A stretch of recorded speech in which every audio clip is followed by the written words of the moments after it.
तो अभी हम साइनोसॉइडल कर्व देखेंगे अल्टरनेटिंग करंट का। और ये curve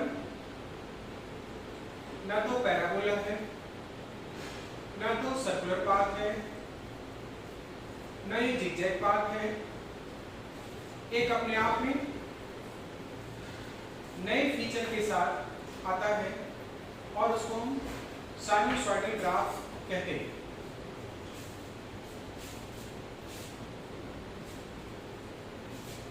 So, in comparison to the orientation of magnetic field and area,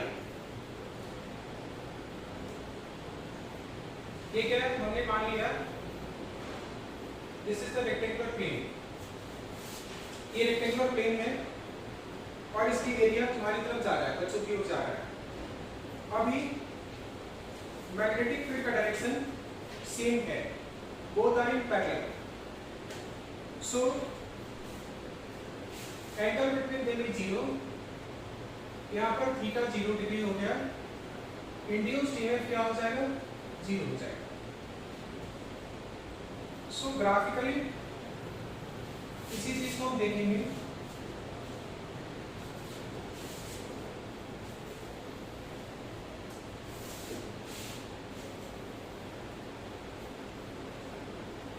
time और ईएमएफ का graph.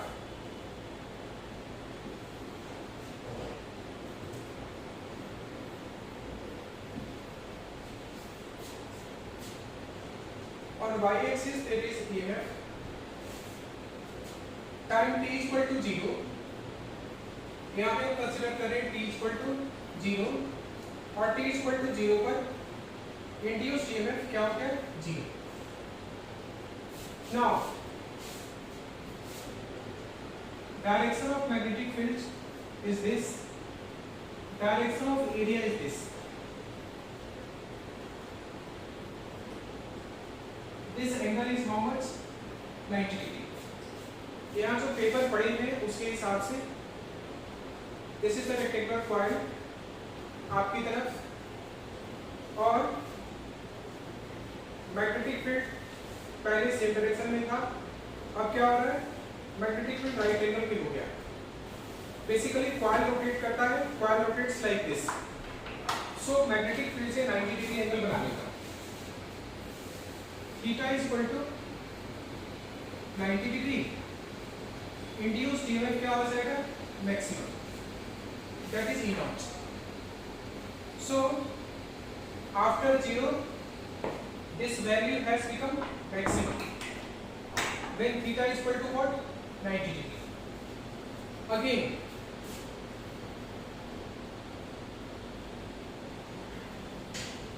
this is the magnetic field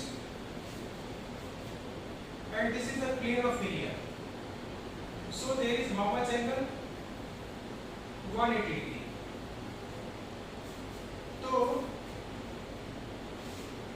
ऐसे केस में फिर से EMF क्या हो जाएगा? 0। क्यों ऐसा हो रहा है? उसके लिए बेसिक फॉर्मूला हमें पता है, E equal to E naught sine omega T. So sine omega T is theta. Theta 0 तो EMF 0। Theta 90 degree EMF maximum और थीटा 180 डिग्री फिर से EMF क्या हो जाएगा? 0. Now rotate the coil by 270 degree angle. Coil has rotated 0 to 90 degree और उसके बाद फिर 180 डिग्री और उसके बाद फिर coil अब आ गया 270 डिग्री। हाँ, this is overall theta is equal to 270 and this is the area vector. So इसमें EMF क्या हो जाएगा? इंड्यूस्ड EMF यहाँ पर आ जाएगा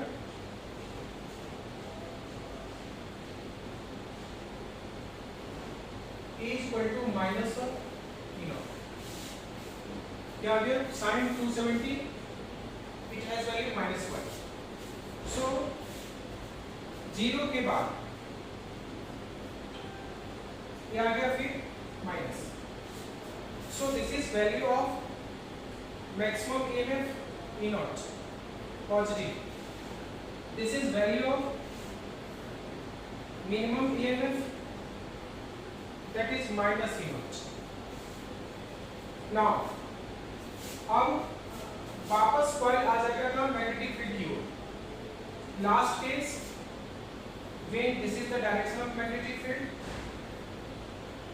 and coil rotated to same direction. So there is how much angle? Angle is here theta is equal to 360 degree. तो 360 degree का केस और 0 डिग्री का केस, साइन 0 और साइन 360 दोनों का रिजल्ट क्या हो जाएगा? Same. So again EMF and this is equal to what? 0. So this is the coordinate 0. तो ग्राफ कैसा बनेगा? 0 to maximum, maximum to 0, 0 to negative और negative to positive, ऐसा ग्राफ बनेगा? नहीं, ऐसे ग्राफ नहीं बन सकता। ठीक है, ऐसा ग्राफ नहीं बन सकता। क्यों? ये साइन फंक्शन है। ऐसा क्यों हो रहा है? साइन फंक्शन है, उस वजह से हो रहा है। तो हम इसको एक बार और देखते हैं। Why this graph is not possible?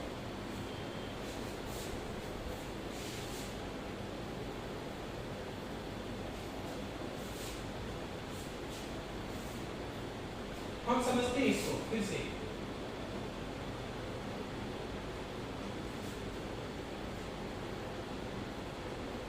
Here I am taking angle theta, then I am taking time t, then value of sin theta, and then value of EMF induced in this way.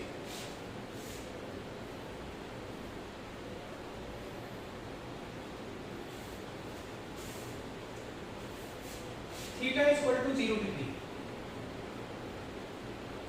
हमारे पास formula है E equal to E naught sine omega T, और हम लिख सकते हैं E naught sine 2 pi by T into small T.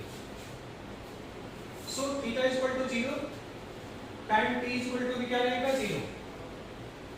तो sign 0 क्या होता है? 0। इंड्यूस्ड EMF क्या होता है? 0। तो t इक्वल टू 0 पर ये सारी बातें एप्लीकेबल है। अब ऐसे देखते हैं, थीटा 30 डिग्री करते हैं तो साइन 30 कितना होता है? हाफ या 0.5। E का वैल्यू क्या हो जाएगा? 0.5 E not. This value is sine 30 तो E नॉट बाई 2, यानी क्या हो जाएगा? 0.5 टाइम्स ऑफ E नॉट। तो आप देख रहे हैं स्टार्टिंग में 0 था और उसके बाद का ग्राफ क्या हो जाता है? Half of the maximum. उसके बाद क्या हो जाता है? Half of the maximum. Now इसको 60 डिग्री करते हैं।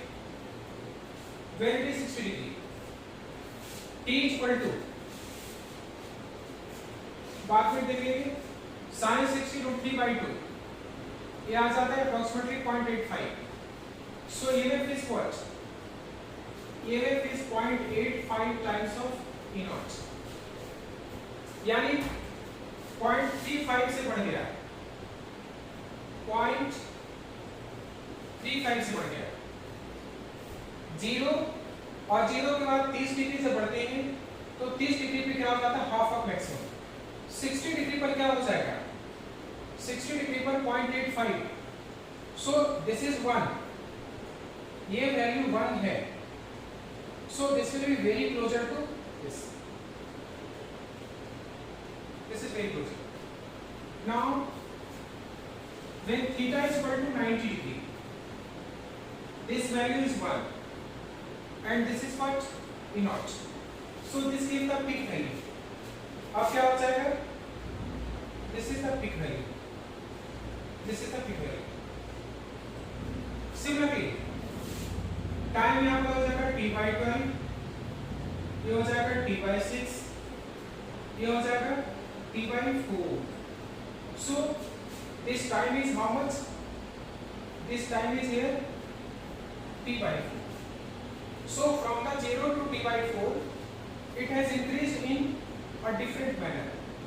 एक अलग तरीके से बढ़ रहा है. पहले 0, फिर सडन हाई, फिर हाई, फिर हाई, फिर maximum. In this way it is increasing. Now 30 degree पर हम लेके चल रहे हैं. sin 90 के बाद हम चाहो तो आगे कर सकते हैं sin 120 डिग्री, है ना? आगे हम ऐसे इंक्रीज करा सकते हैं. सो ये साइनसॉइडली भी इंक्रीज करता है और साइनसॉइडली क्या होगा? डिक्रीज करेगा.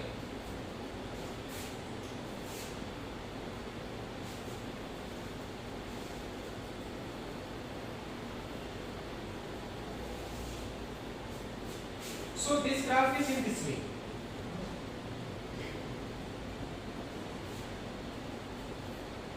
ये ग्राफ इस तरीके से आगे चलेगा and this becomes 0, then maximum in negative, then 0. So ये क्या कहलाता है? साइनसॉइडल कर्व और sinusoidal graph. So this is the EMF. In this way, electromotive force आगे की ओर बढ़ता है. So this is time t/2. This is time 3t/4, and this is time t. So t/2 time पर क्या होता है? Direction change हो जाता है. फिर आगे t/2 टाइम पर डायरेक्शन चेंज हो जाता है. पहले इसकी 0 वैल्यू, फिर पिक वैल्यू, फिर 0 वैल्यू, फिर पिक वैल्यू, ऐसे चलती है ये graph. This is the way that EMF goes. Now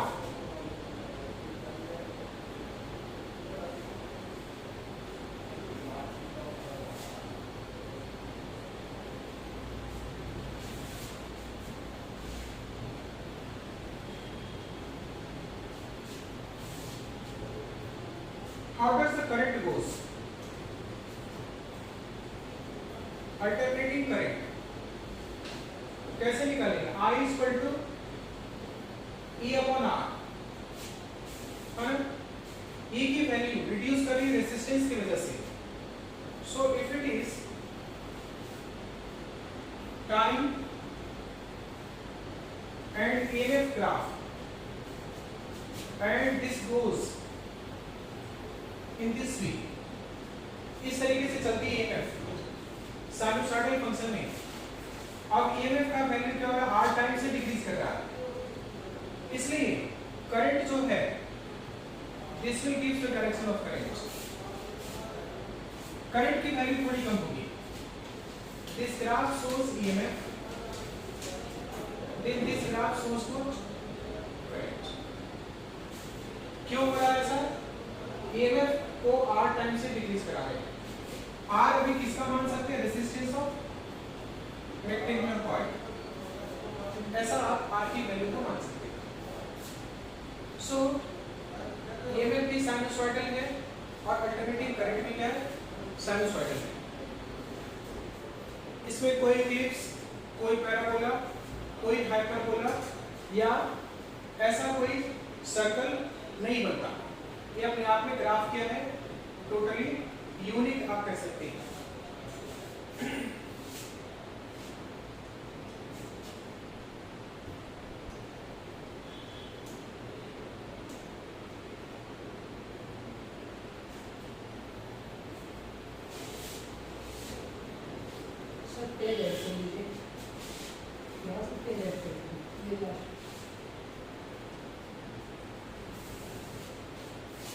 ठीक है.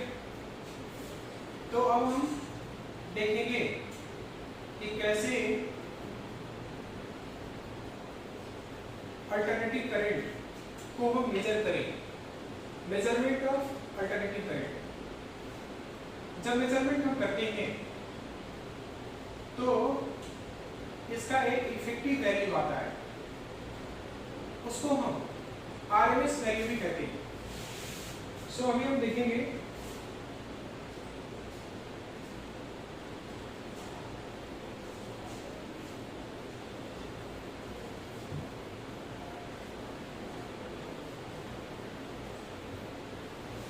Effective value of AC.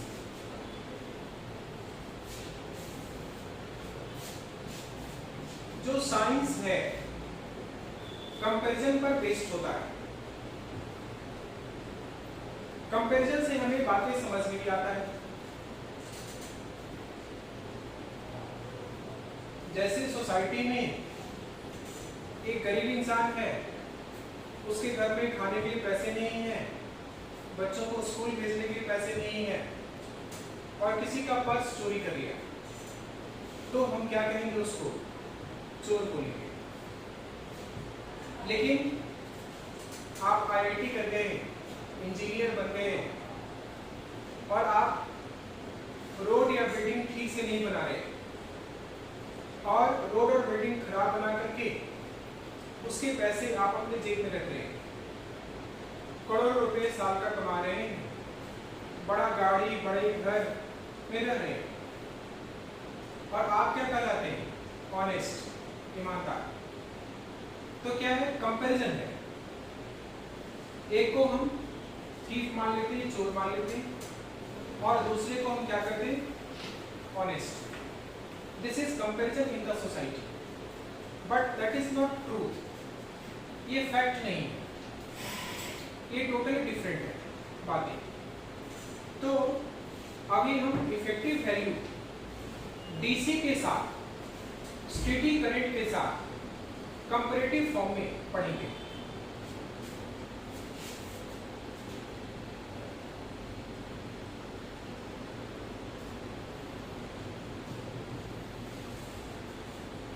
This is current time graph.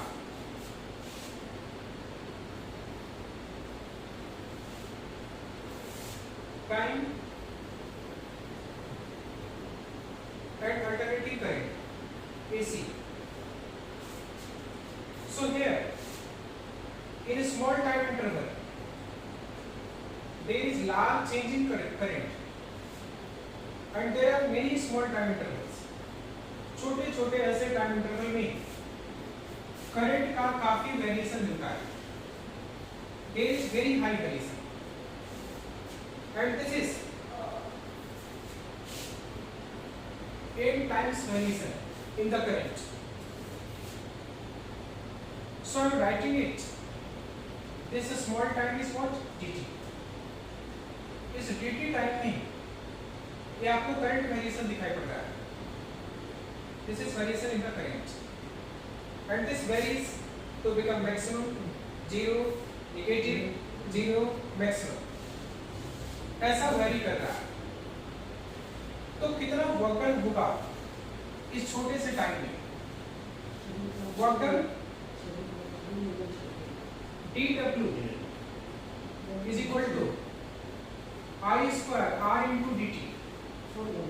ये क्या हो जाएगा? dw is equal to I square R into D T. dw1 is equal to क्या हो जाएगा? i1 square R into D T. छोटे से टाइम में dw2 करंट क्या हो जाएगा? i2 r into D T. और छोटा सा टाइम ले लो, work done dw3 i3 square r into D t. So in this way छोटे छोटे टाइम इंटरवल में dt1, dt2, dt3 अलग अलग वर्क हो रहा है। And similarly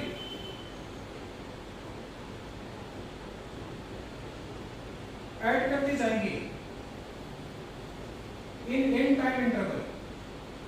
in this n time you can write it current in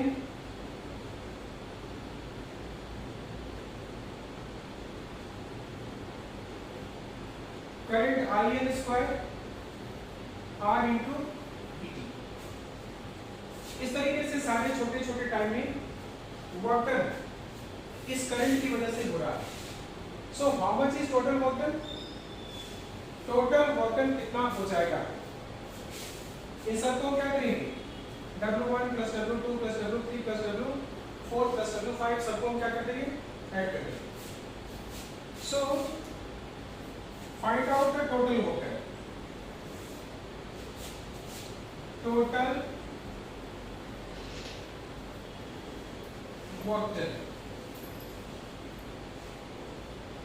So it is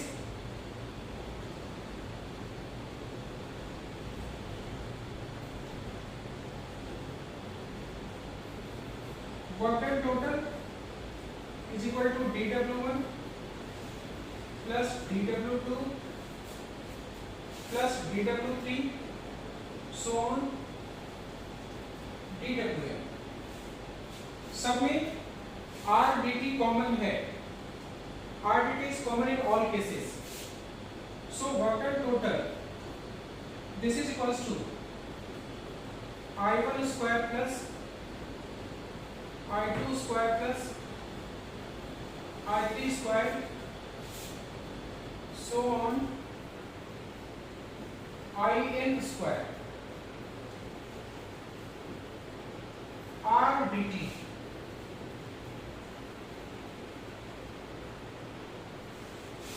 dt को क्या लिख सकते हैं?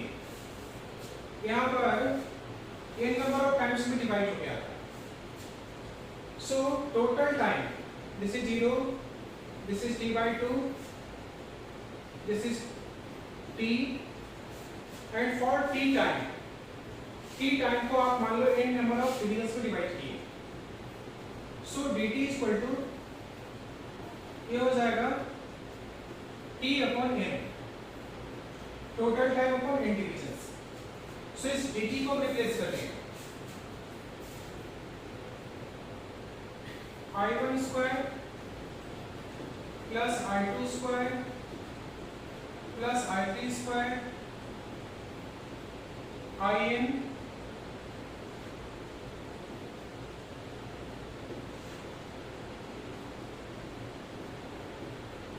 Square into R and this is total time by n, this is divided by what? n। समझना है ध्यान से, 0 से t/2 और ये टाइम हमारा t है, तो इतने टाइम को n नंबर ऑफ डिविजन्स में माना। So small time interval total time divided by n number of divisions. So this is the capital T divided by n। Now this is the entire work done। अब हम इसको compare कर रहे हैं। जितना work done इस AC ने किया, जितना वर्क डन इस AC ने किया, इतना ही काम DC कर सकता है कि नहीं कर सकता है? That can do, it is possible that DC भी इतना ही काम कर सकता है। So DC इतना ही वर्क डन करेगा, तो आप क्या लिख सकते हैं? What you can write?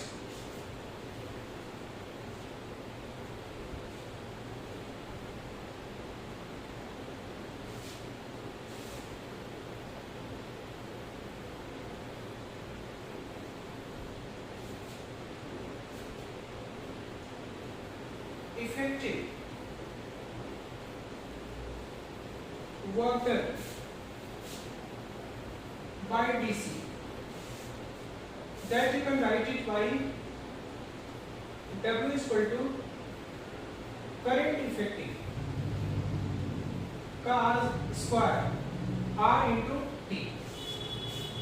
Time उतना ही दिया हमने, है ना, जितना टाइम हमने AC को दिया था, और उतने टाइम में DC करंट भी क्या करता है? वर्क डन करता है। So how much is work done? I effective R into T। जो करंट इसमें फ्लो कर रहा है, इसको हम इफेक्टिव करंट करेंगे। So same amount of work is done.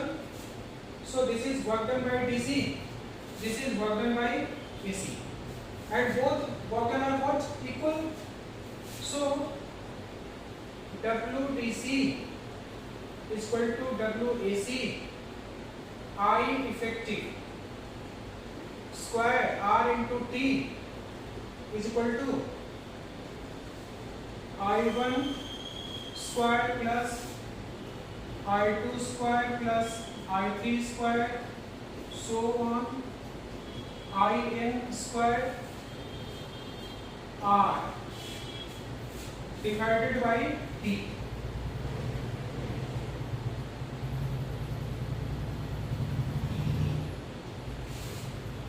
This is all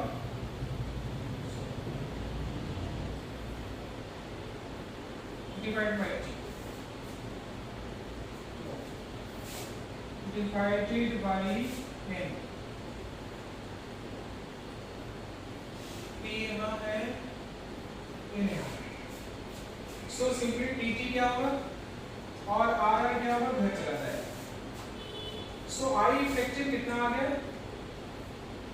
I effective is what? इन सबको हम सम करते थे. Sum of I square upon N, total current का sum, and this comes under the under root.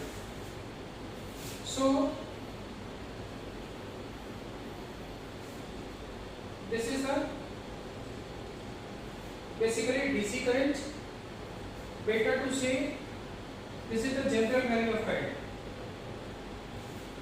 or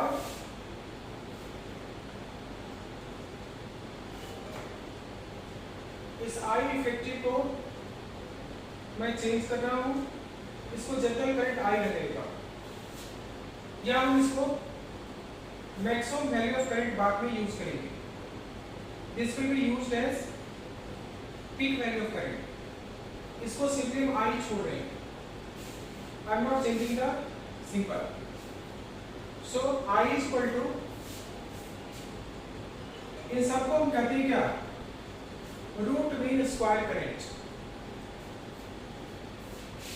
this I effective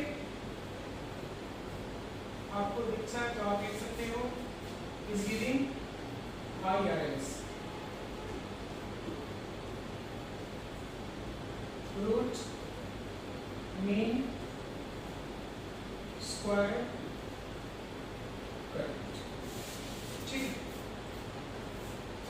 I effective चाहे लिख सकते हैं, या जो करंट की वैल्यू आया, दिस करंट वैल्यू है इफेक्टिव करंट. यहां से भी चाहो तो इफेक्टिव आपने लिखा है तो आप लिख सकते हैं, कोई बड़ा चेंज नहीं है.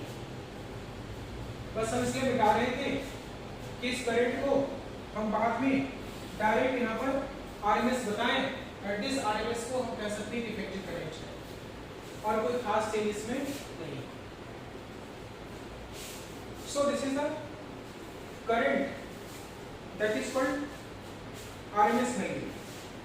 पिछली क्लास में हमने बताया था कि ऑटोमेटिक मोड पर जब हम एवरेज वैल्यू निकालते हैं तो क्या आ जाता है?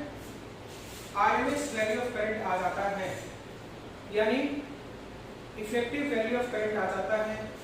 इट मींस इसका जो एवरेज सिस्टम है करंट का, ये बहुत ही डिफरेंट है. इसके पहले RMS velocity kinetic theory of gases में आपने पढ़ा है. अब इस कमरे के अंदर बहुत सारे गैसेस हैं. हर गैस मॉलिक्यूल का एग्जैक्ट वेलोसिटी पता करना मुश्किल है, और इसीलिए सबका एक एवरेज निकालते हैं वेलोसिटी का, overall average, and that overall average is RMS velocity. Rotational motion आप पढ़ रहे थे तो उस समय आपने रेडियस ऑफ जायरेशन निकाला था. रेडियस ऑफ जायरेशन क्या है? एक एवरेज डिस्टेंस है. किसका एवरेज डिस्टेंस है? तो उसको समझिए. अर्थ रोटेट कर रही सन के चारों तरफ, और अर्थ पर मैं हूं, आप हैं इंडिया में, प्रेसिडेंट हाउस है, अमेरिका का व्हाइट हाउस है, बड़े बड़े बिल्डिंग्स हैं, माउंटेन्स हैं, हिल्स हैं, रिवर्स हैं और भी बहुत सारी चीजें हैं। क्या सन से बढ़ करके exact distance president of India के हाउस का निकाल सकते हैं? मुश्किल है। व्हाइट हाउस का निकाल सकते हैं? मुश्किल है। मेरा डिस्टेंस अर्थ के सेंटर से एग्जैक्टली निकाल सकते हैं? मुश्किल है। आपका डिस्टेंस अर्थ के सेंटर से सन के सेंटर से एग्जैक्टली निकाल सकते हैं? मुश्किल है। तो ये जो एवरेज डिस्टेंस है अर्थ पर लोकेटेड बहुत सारे पार्टिकल का, ये प्रेसिडेंट हाउस, ये प्राइम मिनिस्टर हाउस और ये सारे बड़े बड़े माउंटेन और हिल्स क्या हैं? छोटे छोटे पार्टिकल हैं और ये छोटे छोटे पार्टिकल रिवॉल्व कर रहे हैं। तो जब सब इन सब का हम एवरेज निकालते हैं तो वो रूट मीन स्क्वायर डिस्टेंस आता है और root mean square distance earth के डिफरेंट पार्टिकल का सन के सेंटर से, so that is called what? Radius of gyration. और अभी आपने क्या देखा? एसी इज फ्लोइंग और ये क्रेस्ट और ट्रफ बताया था हमने, 1 सेकंड में 50 बार बनता है। तो ये मुश्किल होता है कि उसका ट्रू एवरेज वैल्यू निकालने, और इसलिए हमने जो वैल्यू निकाला करंट का वो कैसा वैल्यू आया? आरएमएस वैल्यू आया, और उसी आरएमएस को हम इफेक्टिव वैल्यू करें। तो इफेक्टिव वैल्यू ऑफ एसी क्या है उसको हम डिफाइन कर देते हैं। The value of steady current which can do same work as alternating current is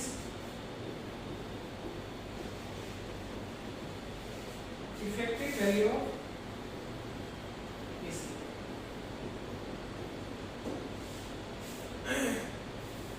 तो इफेक्टिव वैल्यू आरएमएस वैल्यू दोनों क्या होता है? सेम होता है, ऐसा आपने अभी देखा।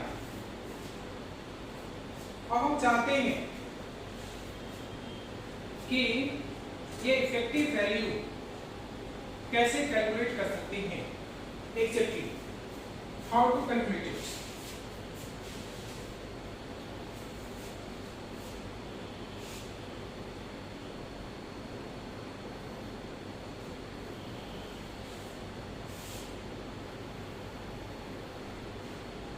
For one complete cycle, 0 to t,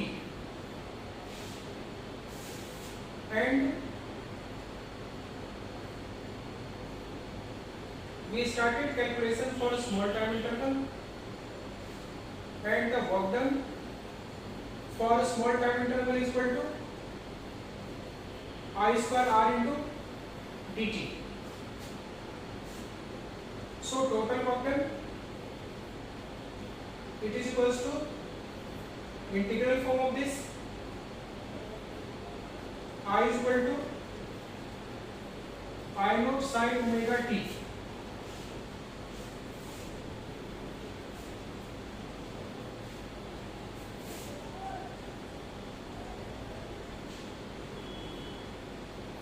whole square r into dt, और लिमिट ऑफ इंटीग्रेशन क्या रहेगा? 0 to t. So I am integrating it right from the 0 to t.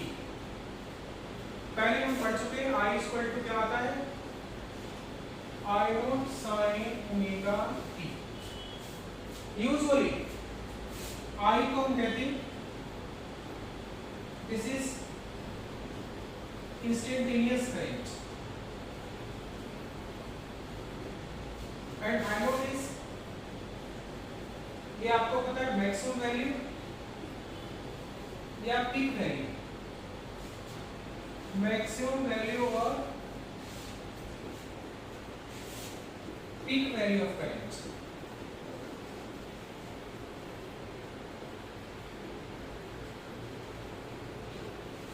This is the peak value.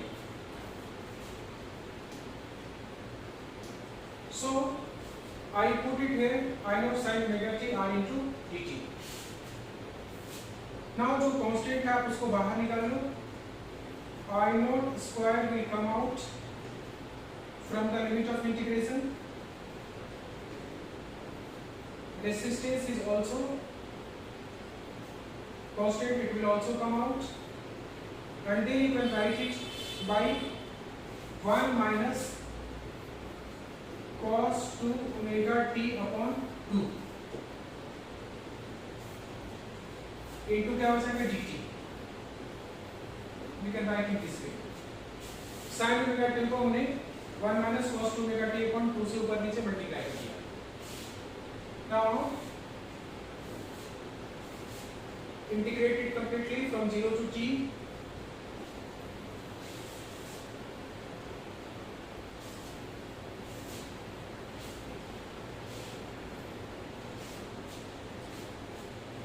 To को बाहर निकाल लेते हैं. So this is equals to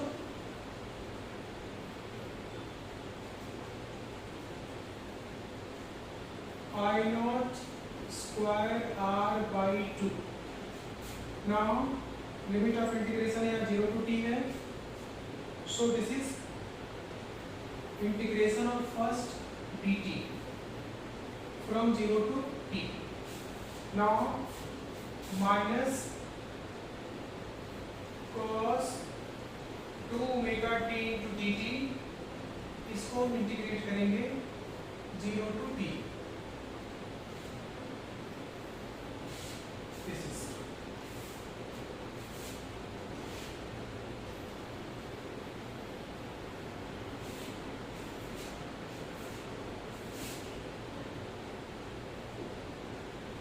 This is equals to I naught r by 2 dt integrate होकर के हो जाएगा directly t minus इसको इंटीग्रेट करके लिख रहे हैं sin 2 omega t upon 2 omega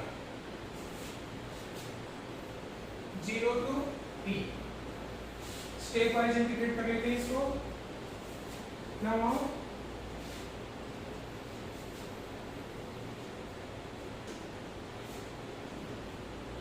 I naught square upon 2, this is t minus, इसको हम लिख रहे हैं sin 2 ओमेगा को खोल दो 2 pi upon t into t, this capital T upon 2 omega minus sin 0 degree upon 2 omega. So this is sin 4 pi, and value of sin 4 pi is what? Sin 4 pi is equal to what? 0. ये sin 4 pi हो गया, dt cancel out हो जाएगा ये simply. So this is sin 4 pi has value what? 0, and this is also 0. So both these quantities becomes what? 0.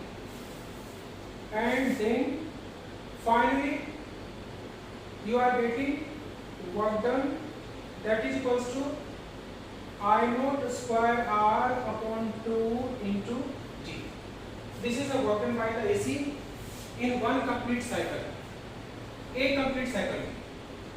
और DC भी क्या होता है, इतना ही काम करता है. So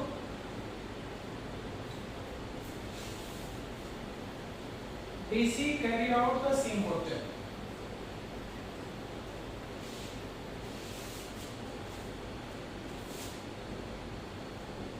Work done by steady current, जिसको आप क्या कर रहे हो DC.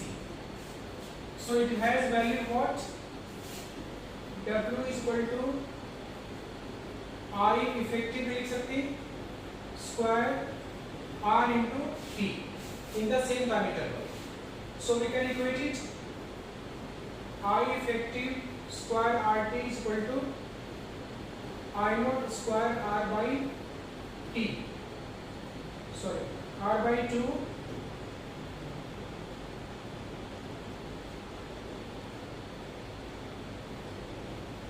into T. So both these are again cancelled out.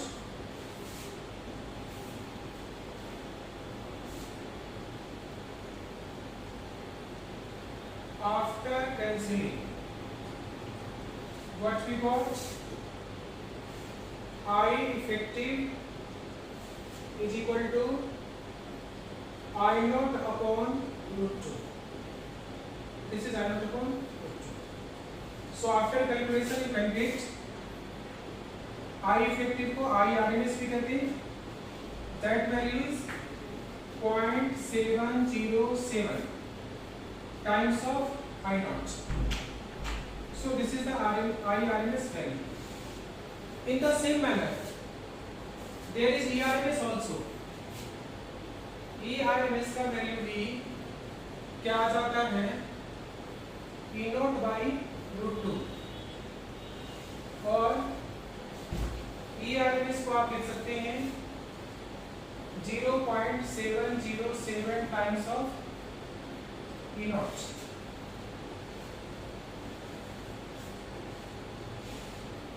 This times of what? E naught. ठीक हो गया. अब इसको एक और तरीके से समझते हैं. आप एक आज के डेट में बहुत सारे इलेक्ट्रॉनिक डिवाइसेस हैं और आपने एक खरीद के लाया आयरन टेस्ट करने के लिए और आपका दोस्त नहीं जानता, साइंस नहीं पढ़ा, वो आपसे पूछता है कि कितने एम्पियर करंट पर ये काम करेगा, तो आप क्या करोगे? घर में सप्लाई ऐसी है तो आप कह सकते हो कि 0 एम्पियर, फिर 2 एम्पियर, फिर 5 एम्पियर, फिर 7 एम्पियर, फिर 10 एम्पियर, फिर 0 एम्पियर, ऐसे काम करेगा. तो उस दोस्त को क्या समझ में आएगा? वो परेशान हो जाएगा. So we need to know the exact value, है ना? तो exact value आपने कर दिया 10 एम्पियर. यदि आपने कर दिया exact value 10 एम्पियर, तो वो समझेगा कि आप इफेक्टिव वैल्यू बता रहे हो, आप RMS वैल्यू बता रहे हो. This is the RMS, this is the effective value. जब आपने 10 एम्पियर कहा, तो वो समझेगा क्या? Effective value. फिर किसी ने रेफ्रिजरेटर खरीद के लाया और वो आपसे पूछेगा कि रेफ्रिजरेटर कितने पे काम करेगा, तो आपने कह दिया it is working at 12 ampere, 12 ampere पे काम कर रहा है. इसका मतलब है कि आपने उसे RMS करंट बताया. You told it as what? Root mean square current. यानी क्वेश्चन में कोई करंट दिया हुआ है, that current supply in the house is 15 ampere. इसका मतलब आपको दिया हुआ है इफेक्टिव करंट, आपको दिया हुआ है RMS करंट. या क्वेश्चन में कुछ नहीं लिखा हुआ है तो समझो आज आपको क्या दिया हुआ है? RMS current. ठीक है. अब जरा एक हम स्टेटस देखते हैं इसमें.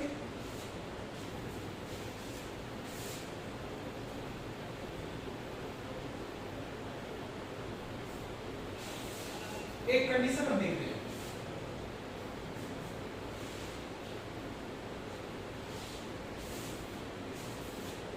That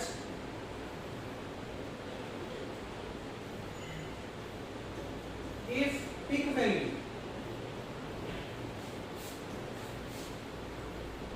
of current is 10 ampere,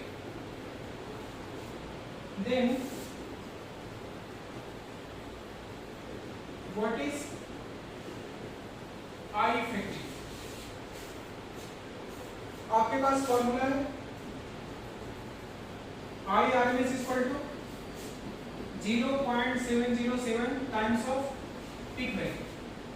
So this will be 7.07 ampere. So RMS 7.07 ampere है, तो इसका मतलब पीक वैल्यू कितना होना चाहिए? उसका 10 एम्पियर होना चाहिए. तो जिस प्रेस में आपने कहा कि पीक वैल्यू 10 एम्पियर रहेगा, तो उसमें वो जो प्रेस है, वो जो आयरन है, वो जो मशीन है 7 एम्पियर आरएमएस पे काम करेगा। पीक से आरएमएस और आरएमएस से पीक, ये कन्वर्जन आपको सबसे ज्यादा पूछा जाएगा।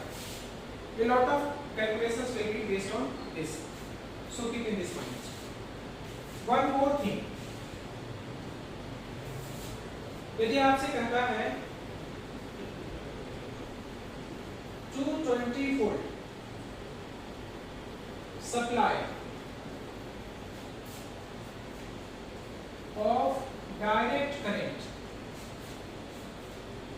और alternating current,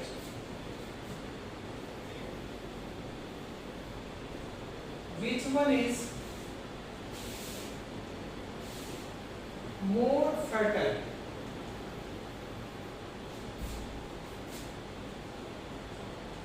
After electric shock, after या हम कर सकते हैं इन इलेक्ट्रिक शॉक। इलेक्ट्रिक शॉक में कौन ज्यादा खतरनाक है? तो आपके पास फॉर्मूला है एसी के लिए, E RMS, this is equals to I naught E naught times of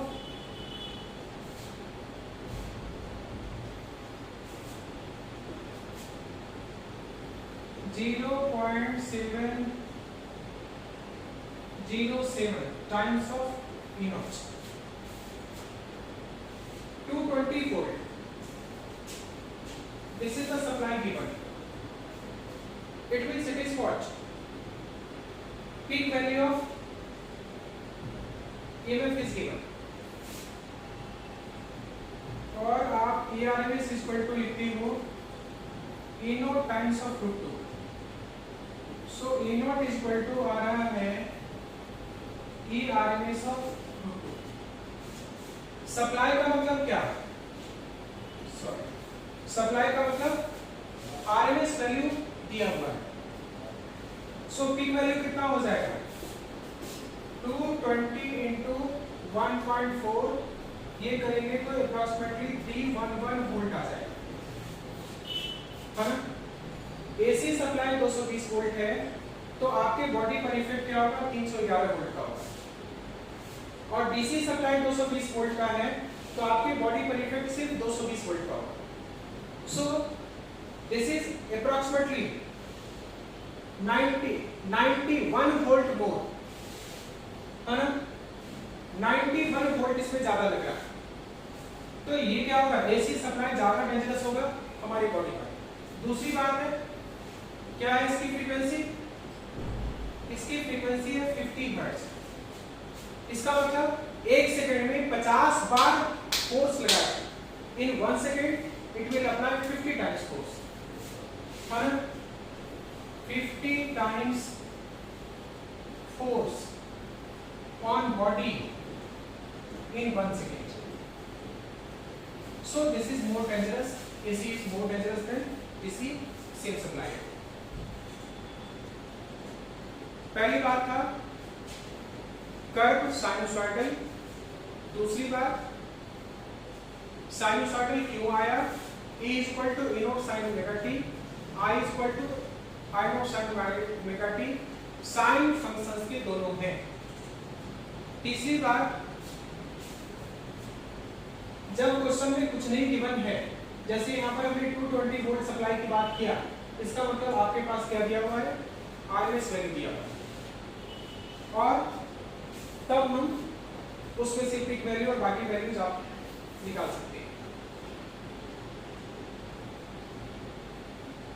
कई बार हमारे पास सिचुएशन आता है जब करंट सप्लाई तो हो रहा है घर में, ईएमएफ सप्लाई हो रहा है, लेकिन पावर डेवलपमेंट नहीं होगा। ध्यान देना है, बहुत रिमार्केबल बात है, बिजली आ रही है आपके घर में लेकिन बल्ब नहीं चल रहा है ना, तो ऐसे केस में हम कहते हैं though there is no power development, कोई पावर डेवलपमेंट उसमें नहीं हुआ। और पावर डेवलपमेंट नहीं हुआ इसका मतलब क्या है, बल्ब नहीं चलेगा। सो टेक्निकली हम इसको आउट ऑफ फेज कहते हैं, करंट है, वोल्टेज है, लेकिन बल्ब नहीं चल रहा, पावर सप्लाई हमें अच्छे से नहीं मिल रहा।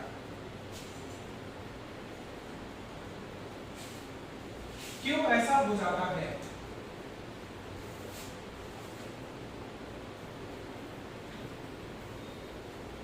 spark lag. Why this spark lag is there in our house? हमारे घर में ऐसा क्यों हो रहा है?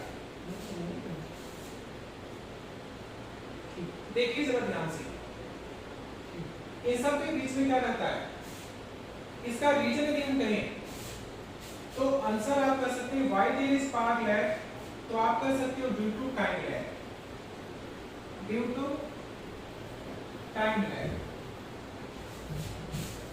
ये टाइम लैग क्या है, इसको सिंपल वे में समझिए।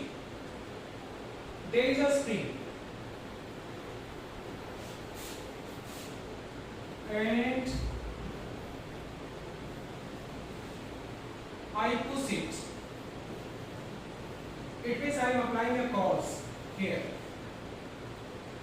So when I push it, जब हम इसको पुश करेंगे तो क्या होगा, this coil, this coil, this coil, this coil, this coil, all this push, and in pushing this coil, it will take time. जब इसमें टाइम लगेगा, यहाँ पे टाइम गैप होगा, टाइम लैग होगा, तो यहाँ पर हमने पुश किया था, टाइम था यहाँ पर मान लो 1:01 और यहाँ पर पुश करने का फोर्स का इफेक्ट यानी रिजल्ट मिला हमें टाइम 1:02 पर। So there is cause and there is result. So always there is gap between the cause and the result, because a spring take time to compress, take time to compress, take time to compress. So cause और result के बीच में हमेशा क्या होता है, gap होता है। एक दूसरा effect, there is a ball, I am keeping it here, ball, हमने इसको फेविकॉल से चिपका दिया, and then this is the spring. So I pull this spring, मैं यहाँ पुल कर रहा हूँ, so now it is cause, है ना, मैंने स्प्रिंग को पुल किया तो क्या ये बॉल इसके साथ आ जाएगा? नहीं, यहाँ पे क्या लगेगा, टाइम लगेगा। There is again what? Time lag.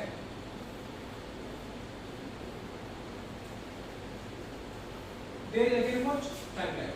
All of sudden पुल करते ही कॉज को लगाते ही तुरंत रिजल्ट मिल जाएगा, ऐसा बात नहीं है।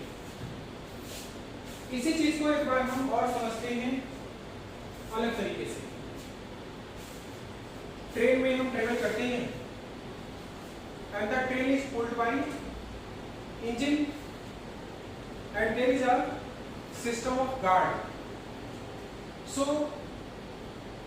train is pulled by the engine and guard follows it. Engine को guard follow करता है। Now there is a railway track. This is a railway track and there is engine and there is guard.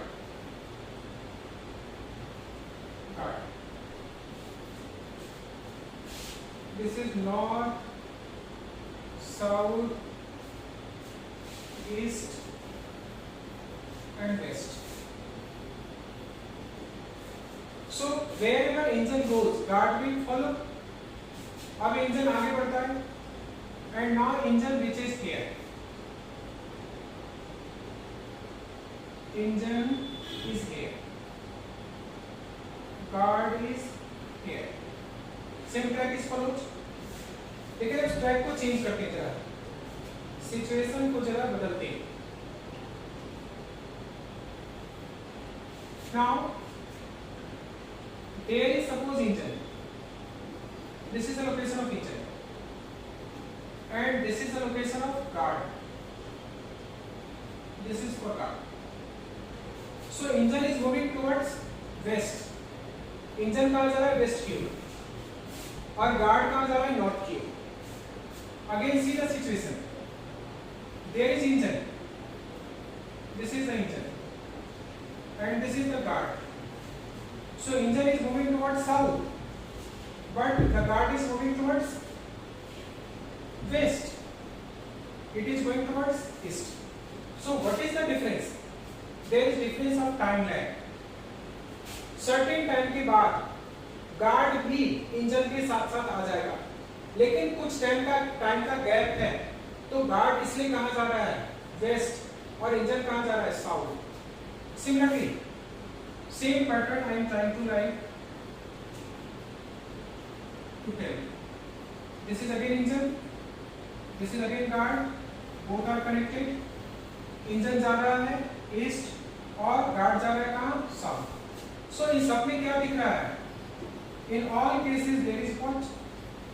Time lag. सब में मैं एक ही बात समझा रहा हूँ कि क्या हो रहा है? टाइम लैग हो रहा है. Now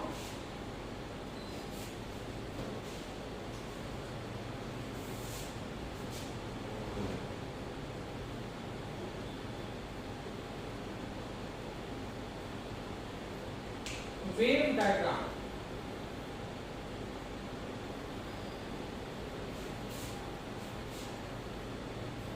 of spark length. Average spark, this is equals to E into I. You can calculate in this manner. This is the EMF and time graph. Time and EMF. So this is t is equal to 0. This is t by 4. This is t. Similarly, there is angle 0. Then it is pi.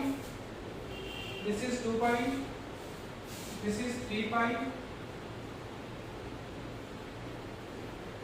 This is 4 pi, like that.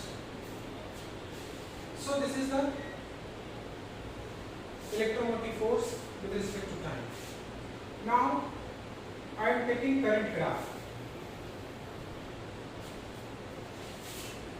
Time and current.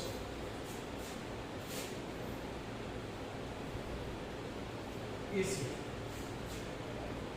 So when EMF is maximum, here see, EMF is maximum, and the current started to move. Current started to move. So current is here G.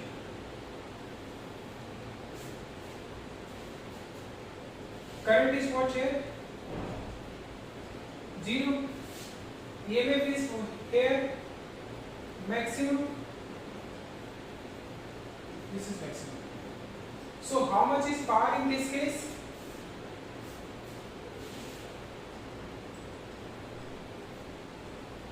Close कैसे करेंगे भाई?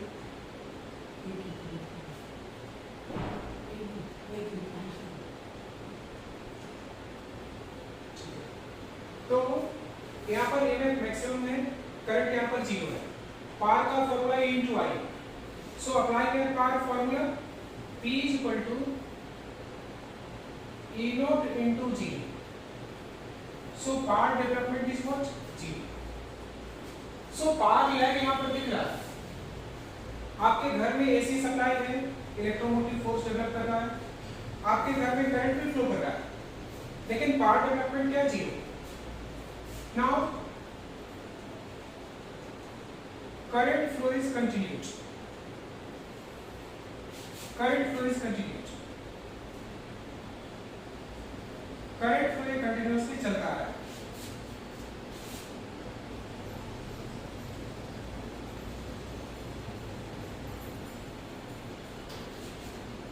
current is flowing, EMF supply is also there, लेकिन bulb नहीं चल रहा, no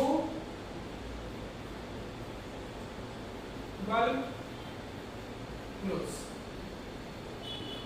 so this is the condition। क्या हो रहा है इसमें, this is 0 angle, this is pi angle, this is 2 pi, this is 3 pi, this is 4 pi, but current has started from this pi by 2, this is called pi by 2, so when current is lagging by the pi by 2 angle, current भी EMF से pi by 2 angle से पीछे पीछे चलेगा। ऐसे case में आपके घर में कोई पावर डेवलपमेंट नहीं होगा, बल्ब नहीं जलेगा, आपका फैन, आपका एसी, आपका कोई भी इलेक्ट्रिक डिवाइस जो अल्टरनेटिव करंट पर काम कर रहा है, अल्टरनेटिव सर्किट से जुड़ा हुआ है, उसमें कोई पावर डेवलपमेंट नहीं है।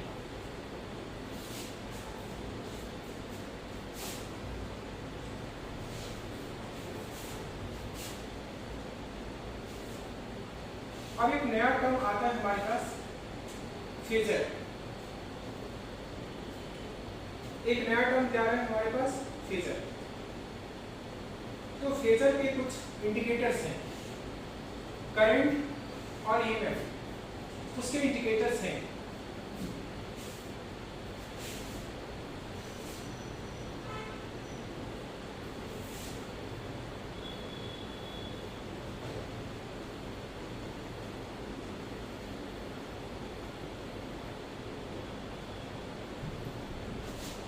फेजर डायग्राम हम बनाते हैं बेस्ड ऑन द इंडिकेटर।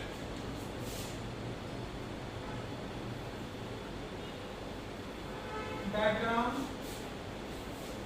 और graph using indicators, EMF and current.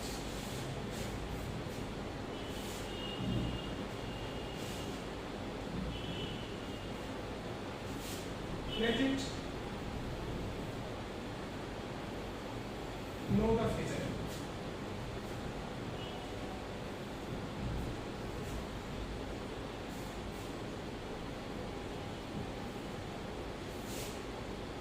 Current is flowing and here is EMF।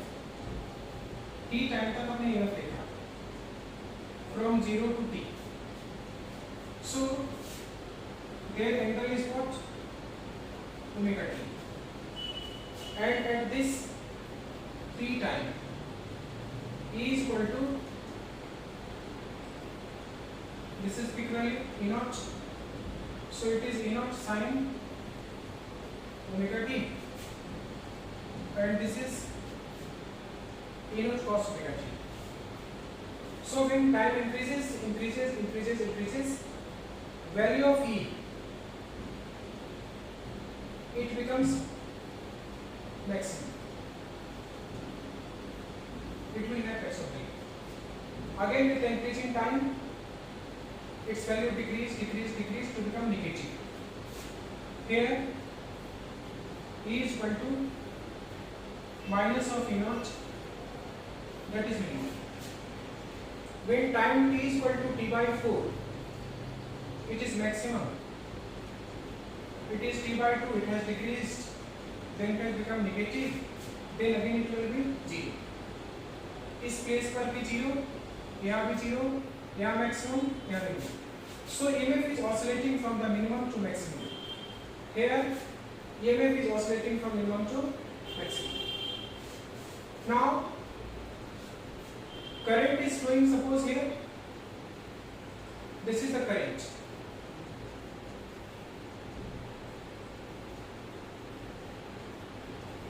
I naught. So it has projection and this is lagging by an angle phi. This is the phi, this is the angle omega t in up, this is the phi in down. So this is projection of I, and I can be written as I is equal to I naught sine omega t minus phi. But EMF is equal to there E naught sine omega t. ध्यान देना है, पहले EMF के लिए बताया 0 maximum, 0 minimum, 0. So EMF is oscillating between minus to plus. I took here current I naught, so this is minus phi. So it has expression I naught sin omega t minus phi. Now EMF is increasing. क्या हो रहा है EMF? With respect to time, it is increasing. ठीक है, EMF इस पे बढ़ रहा है. So what about the current? Current has omega t minus phi. So omega t में से कुछ एंगल इसका माइनस हो रहा है. In that case, current is what? Decreasing. So in other way you can say this precedes,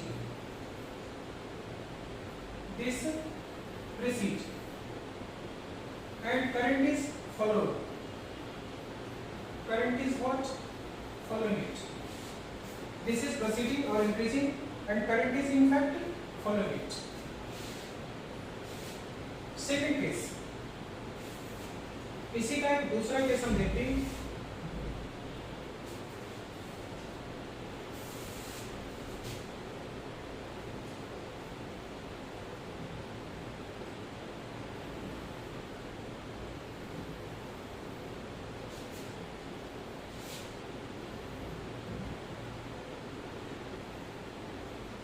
At time t, here it is E naught, so it has projection.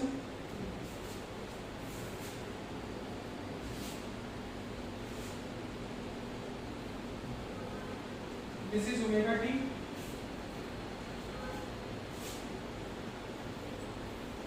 It is E naught sin omega t, and this is the value of current.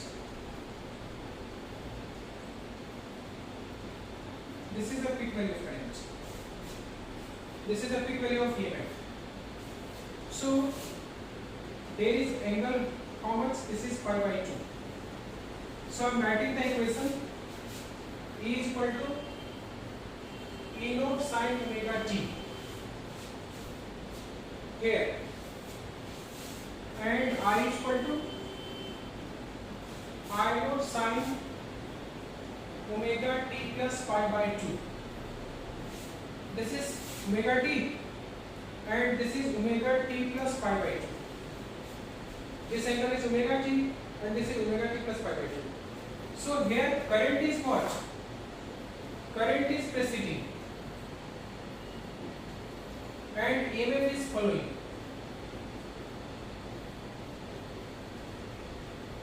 This EMF is what? Following. Current आगे आगे चल रहा है और उसको EMF क्या कर रहा है? फॉलो कर रहा है.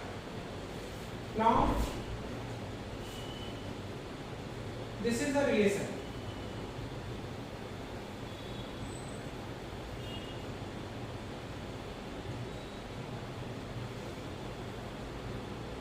showing E naught and showing current I naught. So this is in fact x axis, this is in fact y axis, this is y dash and this is x dash. So this is the relation between the EMF and the current, and this consists of what? Phasor. So how much phase? By phase of pi by 2 current is leading. पिछले case में current phi से lag कर रहा था, यानी EMF और current में कितना एंगल का डिफरेंस है, ये फेजर डायग्राम से पता चलता है। So phasor diagram gives phase difference. It means angle difference between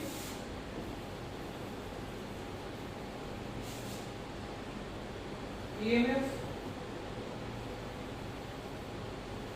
and alternating current. अब आप पूछ सकते हो मेरे से, ये फेज डिफरेंस क्या है? What is the phase difference? Angular difference तो मैंने स्टार्टिंग से बताया है, angle has two informations. First information about the direction. जितने भी ट्रिग्नोमेट्री आप पढ़ रहे हैं, साइन थीटा, कॉस थीटा से tan का जो भी रिलेशन आप पढ़ रहे हैं, ये सारा डायरेक्शन पता करने के लिए। और दूसरा information to find out its position. So two things are very important in the science, in the physics, in the engineering and in the general life also. आप किस पोजीशन पर हो और आप किस डायरेक्शन में चल रहे हो। अभी आप जिस क्लास में पढ़ रहे हैं, तो आगे बढ़ने का आपका डायरेक्शन क्या है, ये बहुत इंपॉर्टेंट है। और इसीलिए उस पोजीशन और डायरेक्शन को डिफाइन करने का काम कौन करता है? Phase difference. आपने देखा कि π/2 से ईएमएफ आगे चला जाता है और करंट बेचारा पीछे रह जाता है, तो ऐसे कंडीशन में हमारे घर में कोई भी इलेक्ट्रिक डिवाइस काम नहीं करता। So there is lag of only certain angle that resulted in no power, और ऐसे केस को हम आउट ऑफ फेज भी कहते हैं। क्या कहते हैं? जब पावर सप्लाई है, ईएमएफ है, करंट है, लेकिन आपका कोई इलेक्ट्रिक डिवाइस काम नहीं कर रहा, तो ऐसे केस में उसको आउट ऑफ फेज भी कहा जाता है। तो दोनों के बीच में जब फेज डिफरेंस π/2 है, situation of out of phase develop हो जाता है।